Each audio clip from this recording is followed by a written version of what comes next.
Bienvenidos a Una Semana en el Mundo, el programa de France 24, donde intentamos entender lo que pasa en nuestros días, lo que últimamente significa en gran medida, ya lo saben, hacer seguimiento a las perspectivas de la guerra en Ucrania o para el final de la guerra en Ucrania. ¿Está cerca la paz? ¿Bajo qué condiciones? En esta edición, además, volvemos a hablar de Gaza y nos preguntamos por qué el gobierno de Israel ha dinamitado la tregua, cuál es el objetivo del gabinete de Netanyahu y el de Trump. Precisamente abordaremos cómo la deportación de venezolanos a El Salvador bajo la invocación de la ley de enemigos extranjeros, ya lo saben, del siglo XVIII, evidencia una confrontación inédita del Poder Ejecutivo contra el Judicial en Estados Unidos, donde además este jueves el presidente condenó el Departamento de Educación a la práctica desaparición. Para el debate contamos una vez más con Catalina Gómez Ángel, la conocen de sobra, ella es corresponsal de guerra en Oriente Medio y también en Ucrania, de aquí de France 24 en español. Nos acompaña esta vez también Jesús Mesa, él es periodista político en Newsweek, está con nosotros desde Nueva York, Estados Unidos, y aquí en el estudio de France 24 nos acompaña, también la reconocen seguramente de otros espacios de France 24, Margarita Cadavid, ella es internacionalista, experta en política internacional, relaciones internacionales y ciencia política, analista en temas de defensa y Medio Oriente. Muchísimas gracias a los tres por aceptar esta invitación de Una Semana en el Mundo de France 24. Antes de entrar en materia, les recuerdo que, si bien ya saben que pueden repetir este y todos los programas de Una Semana en el Mundo y del resto de programas de France 24 a través de nuestra página web y de nuestro canal de YouTube, ahora también pueden volver a escucharnos en formato podcast a través de las principales plataformas de streaming de audio. Son las que ven ahí mismo en sus pantallas. Ahora empezamos hablando de la guerra en Ucrania, porque en medio de acusaciones cruzadas de violación del cese el fuego vigente sobre la infraestructura energética, delegaciones de Kiev y también de Moscú intentarán buscar un acuerdo de paz o que se acerque a la paz en Arabia Saudita el lunes. Será en conversaciones indirectas mediadas por Estados Unidos, después de que esta semana, recordemos, Donald Trump hablara por teléfono con sus homólogos Vladimir Putin y Volodymyr Zelensky. Veamos las declaraciones de los distintos mandatarios después de estas conversaciones. Los dirigentes acordaron que el movimiento hacia la paz, que se iniciará con un alto al fuego energético y de infraestructura, así como con negociaciones técnicas sobre la aplicación de un alto al fuego marítimo en el Mar Negro, un alto al fuego total y la paz permanente. Estas negociaciones comenzarán inmediatamente en Medio Oriente. Durante la conversación, Donald Trump presentó una propuesta sobre el cese mutuo de ataques a instalaciones de infraestructura energética durante 30 días. Vladimir Putin respondió positivamente a esa iniciativa y dio inmediatamente la orden oportuna a los militares rusos. El presidente ruso también reaccionó de forma constructiva a la idea expresada por Trump de poner en práctica una iniciativa relativa a la seguridad de la navegación en el Mar Negro. Se acordó iniciar negociaciones para la elaboración adicional de los detalles de dicho acuerdo. Acabo de tener una excelente conversación telefónica con el presidente Zelensky de Ucrania. Duró aproximadamente una hora. Gran parte de la conversación se basó en la llamada de ayer con el presidente Putin para armonizar las peticiones y necesidades de Rusia y Ucrania. Vamos por buen camino y pediré al secretario de Estado Marco Rubio y al asesor de Seguridad Nacional Mike Waltz que describan con precisión los puntos tratados. Dicha declaración se publicará en breve. Bien, Catalina, empiezo contigo. Un gusto saludarte, como siempre. ¿Qué va a estar exactamente sobre la mesa en Arabia Saudita? ¿De armonizar qué peticiones y qué necesidades se está hablando?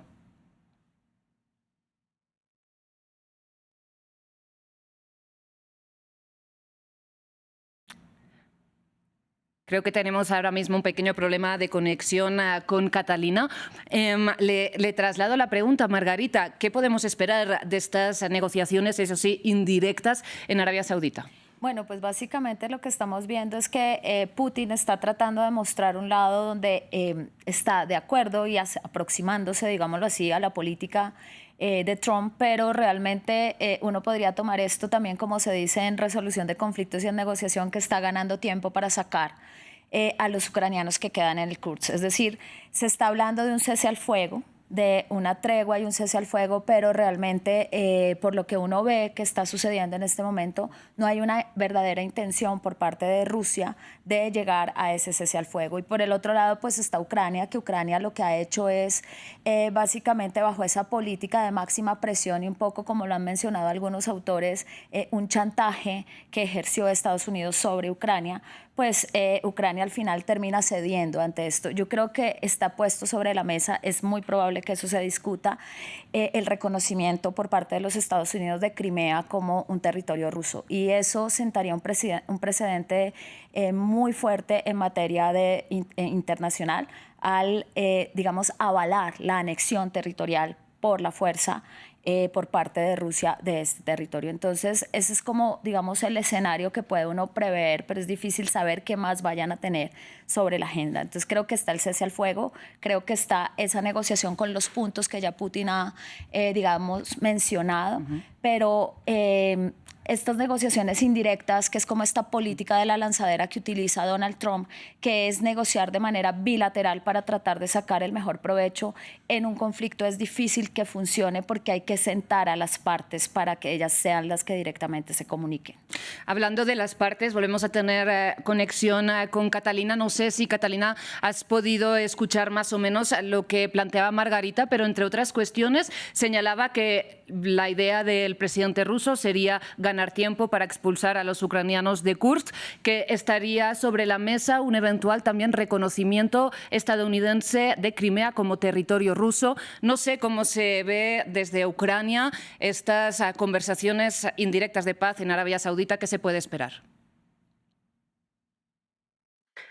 Rosa, perdón, no pude oír la primera parte de la conversación, pero sí, realmente desde Ucrania, aunque ellos aceptaron y están aceptando estas propuestas norteamericanas, especialmente esos 30 días de cese al fuego total. Recordemos que cuando Ucrania se sentó a la mesa en Riad con los enviados especiales del presidente Trump, estaba buscando simplemente un cese al fuego en el mar y en el aire, básicamente era lo que buscaba. Ellos aceptaron esta propuesta norteamericana con la idea de que el presidente Trump iba a lograr ponerle presión a Putin, lo que no logró en ninguno de estas conversaciones, en ninguno de estos puntos de esas conversaciones que sostuvieron esta semana. Y por el contrario, lo que ven desde Ucrania es cómo realmente desde Rusia se trata de jugar con el presidente Trump y tratan de manipularlo, porque lo que ven desde Kiev es realmente que los puntos que sigue teniendo Rusia sobre la mesa son los mismos puntos que ha tenido desde el comienzo de la invasión a gran escala. Incluso también fueron planteados por el ministro de Exteriores Lavrov, incluso antes de esa invasión, el 24 de febrero del 2022. Así que no ven ningún cambio. Sí ven cómo también Putin, en una manera muy inteligente, que es lo que ha sabido hacer y que ellos reconocen que es muy hábil en esto, fue ganar tiempo. Esta retirada de las tropas de Ucrania de la región de Kursk fue bastante caótica. Si bien no quedaron encerrados, ese número de soldados que decían si hubo grandes pérdidas para Ucrania, especialmente militares. Sin embargo, estamos a la espera de ver cómo termina por afectar esto en otras áreas del frente de batalla, donde la situación se ha calmado en las últimas semanas, o por lo menos si no calmado, no ha avanzado más para el lado ruso. Catalina, en resumen, lo que entiendo es que parece muy lejano un punto de acuerdo entre los reclamos que ahora mantiene Rusia y los que estaría dispuesto a aceptar Ucrania. Sí, básicamente sí, Rosa, porque realmente ellos están en este momento a punto, no sabemos cuándo este acuerdo sobre la infraestructura, ni siquiera está claro qué tipo de infraestructura, porque se habla de infraestructura energética, pero Ucrania habla de infraestructura y energía, y en esta infraestructura habla de puertos y que es bastante importante para ellos, y también, por ejemplo, estaciones y de toda el área, por ejemplo, de comunicaciones de tren. De esto no habla Rusia en ningún momento. Así que realmente lo que ven desde Kiev es que estas peticiones que está haciendo Putin, como decía anteriormente, son las mismas que han puesto desde el comienzo, que no están dispuestas a aceptar desde Kiev, especialmente reconocer esos territorios que tiene ocupado Rusia, reconocer que Rusia puede tomar tomar más territorios. Incluso hay diferencias sobre esa planta nuclear de Zaporilla, de la que hablaron el presidente Trump y el presidente Zelensky, donde realmente parece Trump decir una cosa y parece Zelensky decir otra. Es decir, ellos la pueden manejar, la pueden incluso actualizar y modernizar, pero sigue siendo de los ucranianos, no como planteaba el presidente Trump, que podría quedar bajo el dominio norteamericano. Así que todavía hay muchas diferencias, hay muchos vacíos por llenar y por concretar, y veremos qué sale de esta reunión el próximo lunes entre los enviados norteamericanos y los ucranianos, y por un lado, y con los rusos por el otro, que ya creo que nos dará más pistas.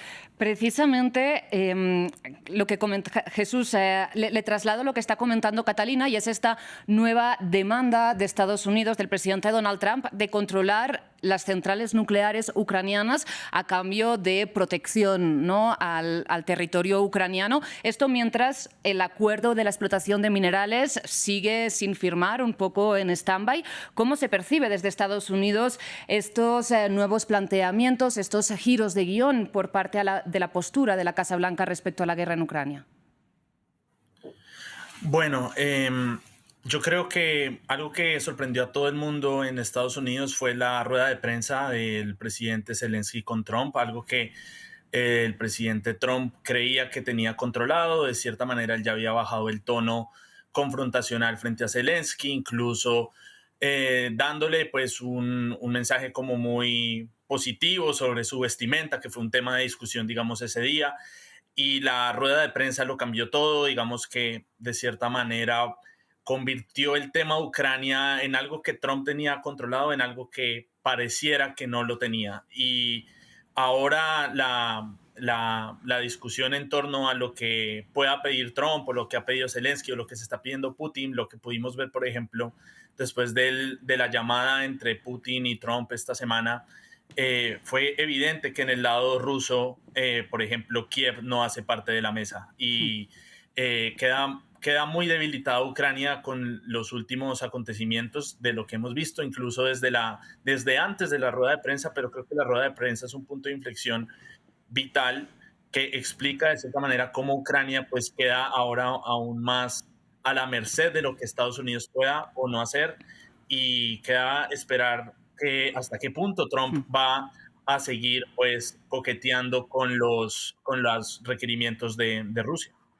Precisamente un bloque que está intentando no quedar a la merced de lo que acuerden Donald Trump y Vladimir Putin es el bloque europeo, que se está rearmando y tomando un poco la iniciativa del apoyo militar y económico a Kiev. Para cerrar este bloque, Margarita, me gustaría plantearle lo siguiente. El Kremlin está señalando que ve como un obstáculo para la paz este rearme europeo y esta creciente narrativa bélica por parte del bloque. ¿Es posible que lleguemos a un cese de hostilidades en el corto plazo en Ucrania, pero que se abra un conflicto más a largo plazo entre Rusia y Europa?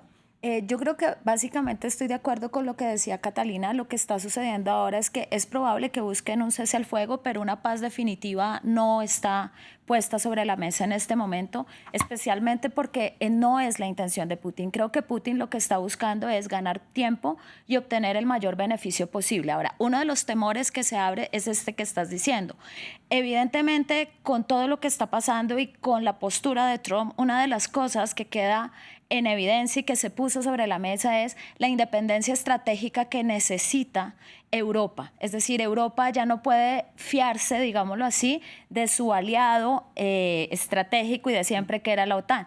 Un país inclusive como Inglaterra, que desde la crisis del Suez depende militarmente de los Estados Unidos, también puso sobre la mesa este mismo peligro. El problema, ¿cuál es? Que una negociación cediendo a todo lo que Putin está diciendo nos deja abierto un camino a una pregunta que es válida, y es ¿cuándo será suficiente para Putin la desmembración del territorio ucraniano? Teniendo en cuenta que esa es la profundidad estratégica que siempre buscó Rusia, cuando era la Rusia de los zares, la Unión Soviética, y ahora la Federación Rusa, heredera de esa Unión Soviética. Entonces, la pregunta queda abierta y digamos que no es para allá, pero es una probabilidad que puede estar sobre la mesa y dependerá de lo que salga de esta negociación. Si se cede con una política que podríamos llamar del apaciguamiento, como se hizo en su momento en 1938, de concedámosle lo que está pidiendo para evitar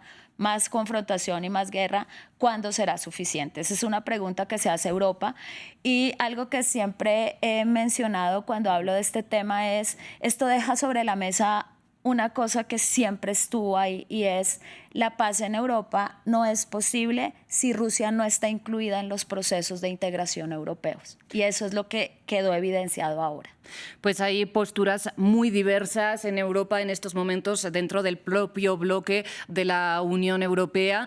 Los seguiremos pues en las próximas semanas, en los próximos días. Y enseguida vamos a hablar de por qué Israel ha violado el acuerdo de cese el fuego en la Franja de Gaza. Pero, Catalina, me gustaría aprovechar que sigues aquí con nosotros para, si nos puedes responder a cómo se percibe la situación desde Irán, porque recordemos que en estos momentos los hutíes están acusando a Estados Unidos de estar bombardeando nuevamente el territorio de Yemen, y Donald Trump, recordemos que declaró que va a responsabilizar a Irán de cualquier nuevo ataque de los hutíes contra embarcaciones del Mar Rojo. Pregunto si se teme desde Irán un ataque directo de Estados Unidos o un nuevo ataque de Israel.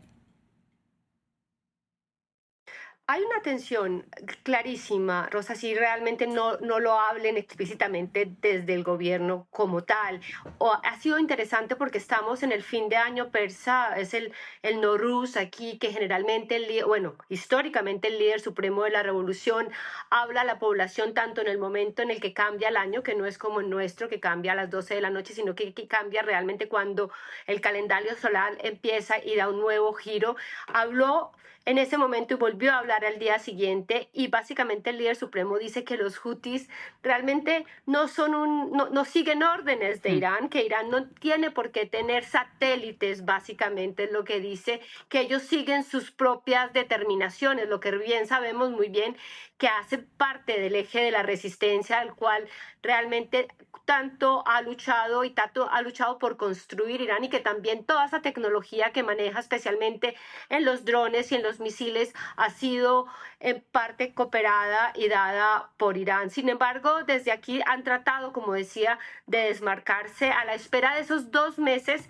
que dio. Se hablan de negociaciones, pero como siempre ha estado Irán, muy dividida entre dos facciones. Una que de pronto no cierra la puerta a negociar con Estados Unidos, aunque con esta actitud del presidente Donald Trump cada vez la tienen más difícil, y lo decía el presidente Masoud Pezeshkian, que realmente no iban a caer en esa presión y en esas amenazas de Estados Unidos. Pero por el otro lado están los más radicales, que dicen que es el momento de realmente construir y realmente hacer este programa nuclear y hacerlo una realidad. Siempre Irán ha dicho que no está buscando una bomba atómica, pero realmente ahora hay una parte muy importante, pequeña pero muy importante, que presiona al sistema, porque dice, si no lo hacemos ahora, realmente vamos a buscar un nuevo ataque, y más bien arriesguémonos a ver qué nos van a hacer. Así que está en un momento muy importante desde Irán, y sabemos que este año que estamos empezando ahora, aquí lo tienen muy claro, es un año definitivo, y especialmente porque también hay una gran crisis económica como nunca se ha visto. Hace 4 meses un dólar se cambiaba más o menos a unos 68.000 reales, hoy en día está por encima de los 100. Imagínense esto. Claro. Ha tenido un impacto muy grande en la sociedad, que ve una gran crisis, y de hecho ha cantado eslóganes en contra del sistema en este año nuevo. Así que vamos a ver qué trae este año para Irán. Ya el pasado fue un año dificilísimo. Sí. Recordemos que murió el presidente Raisi en ese accidente, luego el ataque, el intercambio de ataques con Israel. Así que este será otro año difícil. Pues lo veremos y contaremos contigo para toda la explicación y todo el análisis. Catalina, como siempre, muchísimas gracias.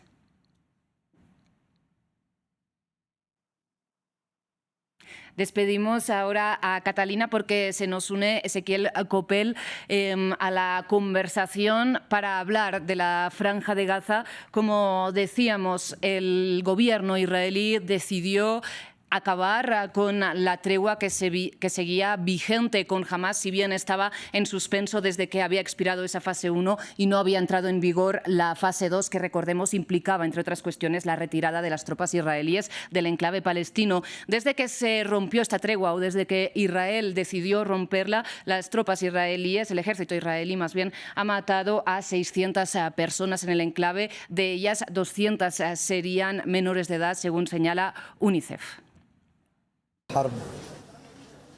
La guerra está volviendo a ser como al principio, atacando a inocentes y puros que aún no habían visto el mundo. Es una carga muy pesada. Uno huye durante la guerra para mantener a salvo a su familia y a sus hijos, pero luego aquí está muerto. Todos fueron martirizados.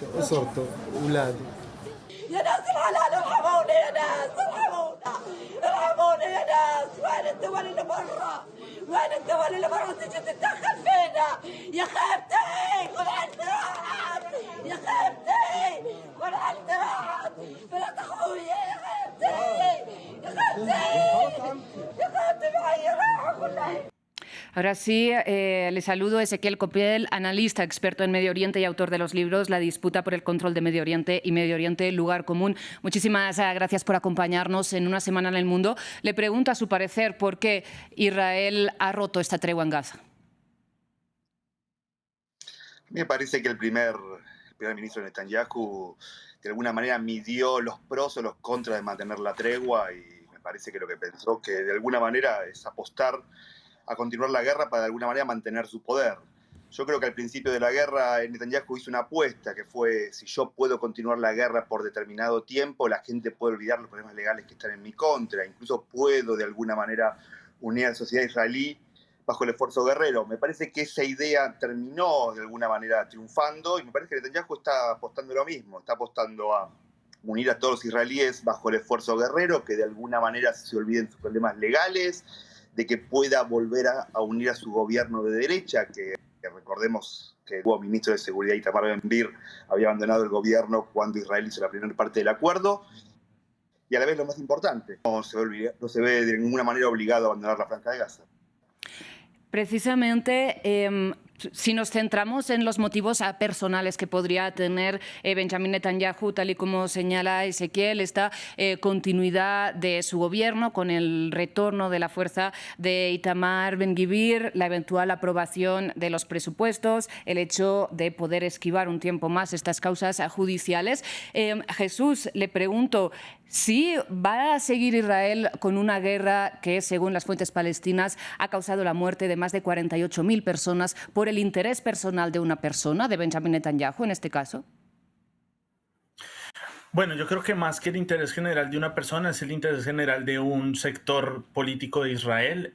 Recordemos que cuando empieza el conflicto en Gaza, el presidente de Estados Unidos era Joe Biden, y si bien el gobierno Biden fue el principal apoyante de la ofensiva israelí en Gaza, siempre hubo estos pequeños reparos, estas pequeñas amenazas del secretario de Estado Antony Blinken, en la que le pedían a Israel que fuera muy preciso en los ataques, que siempre había un dejo de duda frente a la ofensiva, y también, digamos, las sanciones por parte de Estados Unidos frente a Israel, las decisiones de, por ejemplo, dejar de vender un tipo de armamento a Israel si ellos no cumplían con ciertas cosas. Y pues esto cambió a partir de noviembre de 2024. El presidente en Estados Unidos es otro presidente, y creo que la razón por la que Netanyahu se siente de alguna manera con confianza de continuar la guerra es precisamente porque sabe que en Washington tiene un aliado que, mal que bien, está mucho más metido y mucho más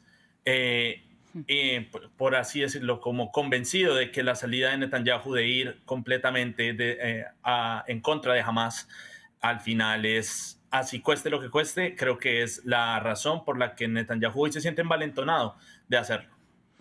Ezequiel, le planteo, usted señalaba que el objetivo final de Netanyahu es no abandonar la Franja de Gaza. Israel Katz, el ministro de Defensa israelí, ha señalado que si Hamás no entrega los rehenes, Israel va a anexar el norte del enclave palestino. ¿Hay alguna relación entre esta propuesta o este objetivo más bien expresado por el ministro de Defensa israelí y la reticencia que ha tenido Israel a entrar en esta segunda fase, hacer avanzar el cese el fuego hacia su retirada del enclave?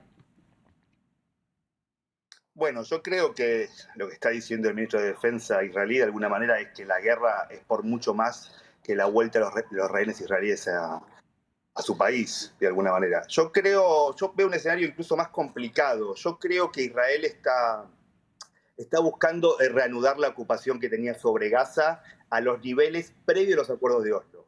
Mucha gente piensa que Israel puede volver a la situación previa al 2005, cuando Israel tenía sus colonias dentro de la franja de Gaza. Bueno, en ese momento vale recordar que si bien Israel controlaba 21 colonias con cerca de 7.000 a 9.000 personas dentro, los grandes centros urbanos palestinos los controlaba la autoridad palestina. Yo creo que Israel en este momento me parece que estaría apuntando a volver a reocupar la franja de Gaza, a dividirla en cerca de 3 o 4 cantones, a agrupar a todos los palestinos al sur, de alguna manera, y que la autoridad palestina no administre esas zonas, sino que Israel, como un ejército de ocupación, de alguna manera las pueda controlar. Me parece que el escenario es bastante preocupante. Y Ezequiel, ¿cómo ve usted lo que señalaba Jesús, que Netanyahu se ve envalentonado por el hecho de que Donald Trump esté en la Casa Blanca? Si bien Donald Trump, o más bien su enviado especial, parece que fue el desencadenante de esa primera tregua que se firmó entre Israel y Hamás, incluso antes de que el republicano volviera al despacho Oval. Yo coincido con mi colega en que dice que, bueno, que se sintió envalentonado con la llegada de Donald Trump. Yo creo incluso que el acuerdo de enero sobre intercambio de secuestrados por prisioneros palestinos estuvo digitado por Donald Trump y por Netanyahu previo a la elección estadounidense. En lo que difiero es que me parece que yo creo que el anterior presidente Biden tampoco le puso un freno a Netanyahu. De alguna manera le dio cierta rienda suelta que puso la situación bajo ciertos, ¿cómo lo puedo decir? Ciertos carriles que permite que hoy Netanyahu pueda hacer esto. Yo creo que si Biden hubiese sido de alguna manera mucho más estricto en lo que Israel podría hacer o las consecuencias que hubiese tenido Israel por hacer las cosas que hizo, me parece que no hubiese podido llegar a esta situación.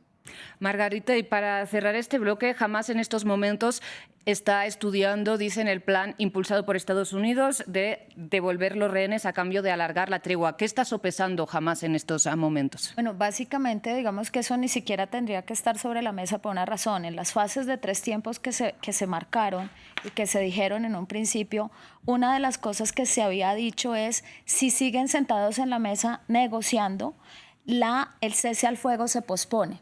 ¿Cuál es el tema aquí? Evidentemente, Hamás, digamos, está debilitado y no. Ustedes dirán, ¿pero por qué? Porque básicamente, según los informes, se dice que más o menos 12.000 miembros o 17.000 miembros de Hamás, esas son las cifras que se utilizan, han muerto en estos ataques. El problema es que con este castigo total que ha emprendido Israel contra la población, ese mismo número de efectivos se ha integrado a Hamás. Es decir, no hay una disminución real del grupo. ¿Por qué? Porque un muchacho que se queda sin familia, sin casa, sin universidad, sin comida, termina uniéndose a este grupo para tratar de, digamos, hacerle frente a lo que está sucediendo. Entonces, yo creo que Hamás ha mostrado, y eso es una cosa que impresiona un poco, Hamás cumplió el cese al fuego.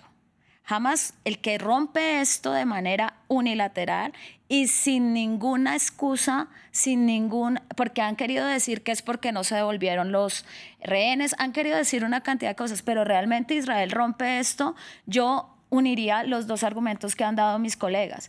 El primero no es tanto el poder por el poder, es que Netanyahu necesitaba mantener la coalición.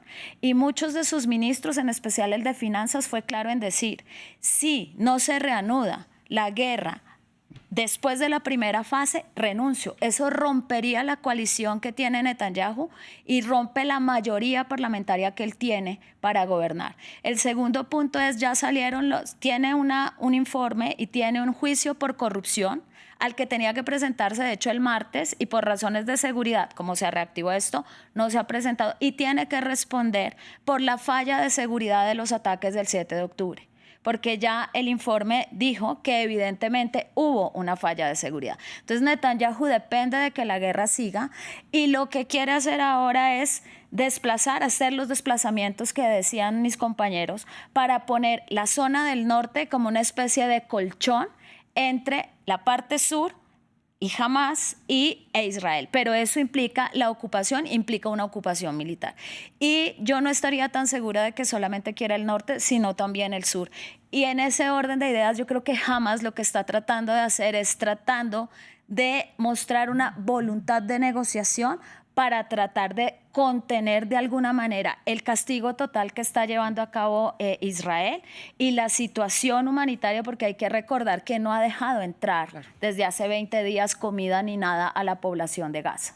Pues es un tema que ha sintetizado muy bien, Margarita, un poco un panorama muy complejo en relación a estas fallas de seguridad del 7 de octubre. Precisamente así argumentó Netanyahu la destitución del jefe del Shin Bet, de la Inteligencia Nacional, algo que ha pausado de momento el Tribunal Supremo de Israel. Y en relación a esta cuestión y a los cuestionamientos, ¿no?, del propio gabinete de esta decisión del Tribunal Supremo, el medio Haaretz señala que Netanyahu estaría emulando a Donald Trump en ese desprecio por las instituciones democráticas. Aprovecho este tema que está en desarrollo para hacer de puente con la cuestión con la que quisiéramos cerrar este programa, y es precisamente esta confrontación entre el poder ejecutivo y el judicial en Estados Unidos, que se ha manifestado quizás de una forma inédita con el desacato de la Casa Blanca a la decisión de un juez que pidió detener las expulsiones de venezolanos a El Salvador bajo esta ley del siglo XVIII de enemigos extranjeros. Jesús, le pregunto, ¿hasta dónde puede llegar esta confrontación? Bueno, la respuesta honesta es que no sabemos. Con Donald Trump, de cierta manera, se ha visto en estos 50 días que la intención del gobierno es precisamente atacar el sistema judicial, atacar el equilibrio de poderes, atacar los cimientos de lo que puede ser la democracia estadounidense. Lo vimos al comienzo con las órdenes ejecutivas, sobre todo con la del derecho por nacimiento, que inmediatamente fue bloqueada, y eventualmente el presidente pues ha seguido decretando órdenes ejecutivas. Los jueces siguen pues reclamando y poniéndole un pare a estas órdenes, pero lo de El Salvador de cierta manera fue inédito, porque incluso la justificación que dan ellos de que cuando el juez emite la orden y los aviones ya estaban sobrevolando el país, pues son insuficientes, y pareciera que la actitud que tiene hoy el gobierno de Estados Unidos es la de hacer las cosas y luego pedir perdón. Y en este caso pues es muy peligroso, porque en términos generales estos ciudadanos, la gran mayoría al parecer, no tenían antecedentes judiciales. Lo vimos también con lo que sucedió en las deportaciones a Colombia, en la que la Casa Blanca dijo y confirmó que supuestamente eran criminales y que tenían un prontuario judicial importante. Y al llegar a Colombia nos dimos cuenta que no tenían antecedente judicial. Y creo que eso es lo que estamos viendo ahora en Estados Unidos, y habrá que ver hasta qué punto pues el debate entre el poder ejecutivo y judicial seguirá, teniendo en cuenta que hay gente que le está poniendo gasolina, como Elon Musk, por ejemplo. Exacto. Jesús, porque precisamente usted señalaba que la administración Trump hace las cosas y luego pide perdón, pero en este caso no hemos ni siquiera visto que pidiera perdón. De hecho, como señala el propio Trump, un comentario que ya hizo Elon Musk, pidió destituir a este juez en concreto. Elon Musk pidió destituir a los jueces que van en contra de la voluntad del pueblo. ¿Estamos ante una situación o una narrativa que amenaza al sistema de contrapoderes en Estados Unidos? Pues podría decirse que en términos discursivos sí. El problema es que incluso para hacer lo que el presidente Trump desea o quisiera, él necesita tener un poquito más de apoyo, por ejemplo, en el Congreso. Para, por ejemplo, ahora que vino la orden ejecutiva de desmantelar el Departamento de Educación, pues a Donald Trump le gusta hacer titulares, pero en términos generales, para el poder desmantelarlo necesita una mayoría más grande en el Congreso. Entonces, él lo que está mostrando en estos primeros días es precisamente mostrar que está gobernando, tomando decisiones, imponiendo su agenda. Pero de aquí a que eso ocurra, puede pasar mucho tiempo. Jesús, y rápidamente, sé que usted estaba investigando precisamente esta expulsión de los venezolanos a El Salvador. ¿Qué se sabe ahora mismo de sus condiciones? ¿Están en ese centro llamado de confinamiento de terrorismo? ¿Dónde van a ser juzgados? ¿Qué va a pasar con ellos? Bueno, hubo mucho silencio por parte de la administración Trump. El día que se sabe de las deportaciones, la Casa Blanca da una rueda de prensa el lunes. La jefa de prensa, Caroline Leavitt, dice que estaban convencidos que todos eran del Tren de Aragua. Luego, en una declaración jurada, la administración admite que no podía dar fe de que todos fueran miembros del Tren de Aragua, y con el tiempo nos vamos dando cuenta, más por el trabajo de la prensa, que gran parte de los deportados pues no tenían ningún prontuario judicial. Había unos que tenían sus audiencias inmigratorias para el mes de mayo, otros que habían sido detenidos por delitos menores, otros que quizás ya habían tenido algún cargo y habían sido liberados por un juez.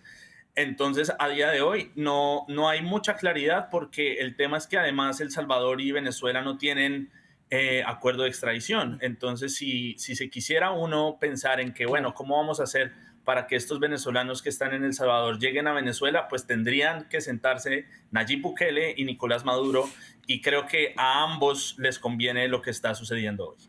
Claro. Nos quedamos sin tiempo, Margarita, pero si quiere dar dos palabras de conclusión sobre este aspecto. Bueno, básicamente, como mi compañero mencionaba, el tema de las deportaciones y el tema también que tiene que ver con el Ministerio de Educación, digámoslo, el que saldría el equivalente al Ministerio de Educación.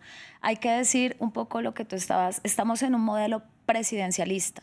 En los modelos presidencialistas como el de Estados Unidos, evidentemente la figura del presidente tiene muchísimo poder, pero estos modelos funcionan muy bien donde las instituciones y la división del poder, como ha sido el caso de los Estados Unidos hasta hoy, está muy bien estructurada y definida. Entonces yo creo que el pulso que está jugando Trump en estos escenarios con el tema de migración y con el tema de la educación es un poco para ver hasta dónde puede realmente llegar su influencia. El tema de la educación también es interesante, porque así ese decreto no se ha aprobado, porque él está diciendo que hay un adoctrinamiento en términos de mujer, en todos los términos que esta derecha alternativa que él representa está en contra.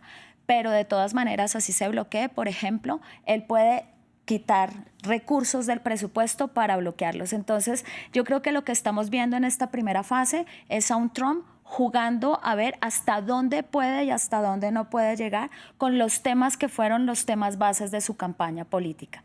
Pues es un juego sin duda peligroso. Lo seguiremos aquí en France 24, en este y en todos los espacios de esta cadena. Ahora sí, lamentablemente, nos hemos quedado sin más tiempo, pero no puedo terminar sin agradecerles de verdad su participación. Han sido análisis muy interesantes que espero que ustedes también hayan disfrutado escuchar. Antes de terminar, como siempre, el agradecimiento es para todo el equipo técnico y el equipo de producción que hace posible estas y todas las emisiones de France 24. Enseguida regresamos.